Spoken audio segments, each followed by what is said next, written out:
안녕하세요. 오늘은 힐데가르트 폰 빙엔의 위대한 저서 쉬비아스 제3권, 그중에서도 5번째 환시의 한가운데로 여러분을 초대합니다. 여기서는 정의와 심판에 대한 하느님의 아주 강력한 메시지를 직접 마주하게 될 겁니다. 자, 이 그림 좀 보세요. 정말 강렬하죠? 12세기에 그려진 하느님의 심판을 상징하는 얼굴인데요. 이 환시가 대체 우리에게 무엇을 경고하고 있는지 지금부터 함께 파헤쳐 보겠습니다. 이 깊이 있는 환시를 제대로 이해하려면 한 5가지 주제로 나눠서 살펴보는 게 좋을 것 같아요. 하느님의 정의에서 시작해서 교회의 의미, 그리고 무서운 경고와 심판을 거쳐 마지막에는 회개로 나아가는 길까지 차근차근 따라가 보겠습니다. 자, 먼저 이 환시 전체를 꿰뚫는 가장 핵심적인 개념부터 짚고 넘어가야 합니다. 그건 바로 하느님의 정의는 시대나 상황에 따라 변하는 게 아니라 인류의 역사 시작부터 끝까지 영원히 이어지는 불변의 힘이라는 겁니다.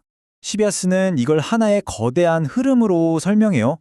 인류 최초의 희생자인 아벨의 시대에 처음 모습을 드러낸 정의가 고대 이스라엘 민족을 거치면서 소중하게 지켜지다가 마침내 사람의 아들, 즉 그리스도의 탄생으로 완성되었다는 거죠. 그리고 사도들을 통해 온 세상의 진리로 퍼져나가고 세상 끝날까지 영원히 계속될 거라고 말합니다. 이 부분이 정말 흥미로운데요. 보통 정의나 율법이라고 하면 좀 딱딱하고 차갑게 느껴지잖아요. 그런데 이 환시에서는 완성된 정의를 그렇게 보지 않아요. 오히려 잘 구워서 맛있게 소금 간을 한 음식에 비유합니다. 믿는 사람들에게는 이게 벌이 아니라 영혼을 살찌우는 아주 기쁜 양식이 된다는 뜻이죠. 자, 그럼 이 정의라는 개념이 어떻게 교회라는 상징으로 이어지는지 한번 볼까요? 놀랍게도 그 실마리는 구약 성경 창세기에 나오는 야곱의 이야기 속에 숨어 있습니다.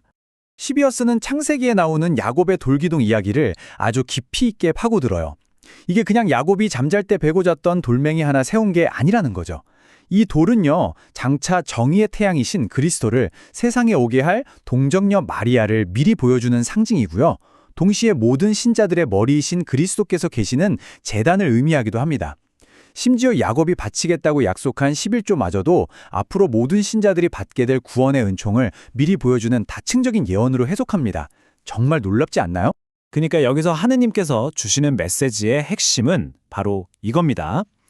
영성체, 즉 성찰 내의 거룩함은 교회가 얼마나 크고 화려한지에 달려있는 게 아니라는 거예요.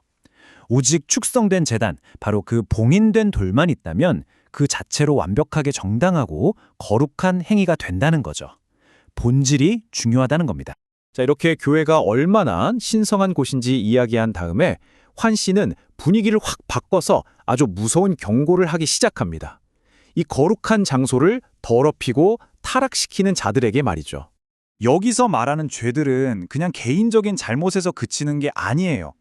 하느님을 두려워하는 마음을 잃어버리는 것부터 시작해서 성전을 무너뜨리고 심지어 살인이나 음행 같은 끔찍한 죄로 교회를 직접 더럽히는 행위들을 구체적으로 지적합니다. 개인의 죄가 공동체 전체를 어떻게 병들게 하는지 보여주는 거죠. 특히 시모니아, 우리말로 하면 성직매매라는 걸 콕 집어서 비판하는데요. 이게 힐데가르트가 살던 12세기에는 정말 심각한 문제였거든요. 돈이나 권력으로 주교 같은 높은 성직을 사고 파는 일이 비일비재했어요. 이건 교회의 영적인 권위를 뿌리부터 흔드는 아주 심각한 부패였습니다. 그래서 그 벌도 아주 상징적입니다. 성직 매매를 저지른 자들은 가장 높은 곳에 있던 그 자리에서 가장 낮은 곳으로 곤두박질치게 될 거라고 경고해요. 부유함으로 성직을 샀으니 결국 그 모든 것을 잃고 비참한 가난 속으로 떨어지게 된다는 거죠. 그야말로 인과응보입니다. 자, 이제 드디어 이 환시의 하이라이트입니다. 신성한 심판이 과연 어떤 모습으로 나타나는지 그 무시무시한 이미지를 직접 마주할 시간입니다. 바로 이 모습입니다. 분노와 정의를 상징하는 붉은 얼굴은 악을 똑바로 쳐다보고 있고요. 저기 보이는 세 개의 날개는 신자든 아니든 이 세상 사람이든 저 세상 사람이든 그 누구도 가리지 않고 공평하게 심판하겠다는 강력한 의지를 보여주는 겁니다. 메시지는 아주 명확해요. 하느님의 심판대 앞에서는 예외가 없다는 겁니다.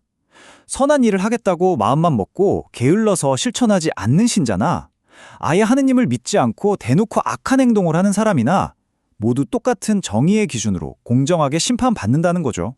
여기서 거울이라는 비유가 정말 기가 막힙니다. 우리 인간의 지식, 우리가 아는 것이 바로 이 거울과 같다는 거예요. 거울 앞에서는 숨길 수가 없죠.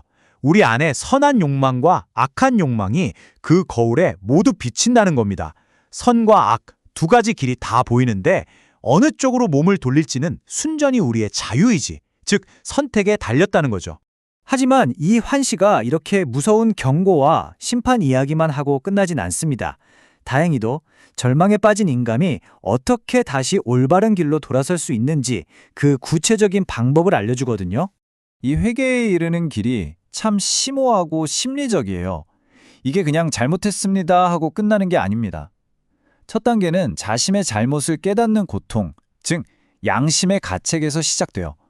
그리고 그 죄의 결과인 신성한 정의를 마주하며 하느님에 대한 두려움, 즉 경외심을 느끼게 됩니다.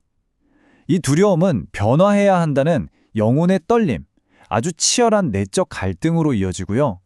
이 모든 내면의 과정을 거친 후에야 비로소 최종적으로 선을 선택하는 의로운 행동으로 나아갈 수 있다는 겁니다. 결국 이 모든 이야기의 핵심은 책임은 우리 자신에게 있다는 겁니다. 하느님은 우리에게 옳고 그름을 판단할 수 있는 지성과 지혜를 이미 주셨다는 거예요. 선과 악을 비추는 거울을 우리 손에 쥐어주신 거죠. 그러니 내가 잘못된 길을 선택해놓고 창조주를 탓하거나 남 탓을 할 수는 없다는 아주 명확한 메시지입니다. 자, 그래서 이환 씨는 우리 각자에게 마지막으로 이런 질문을 던집니다.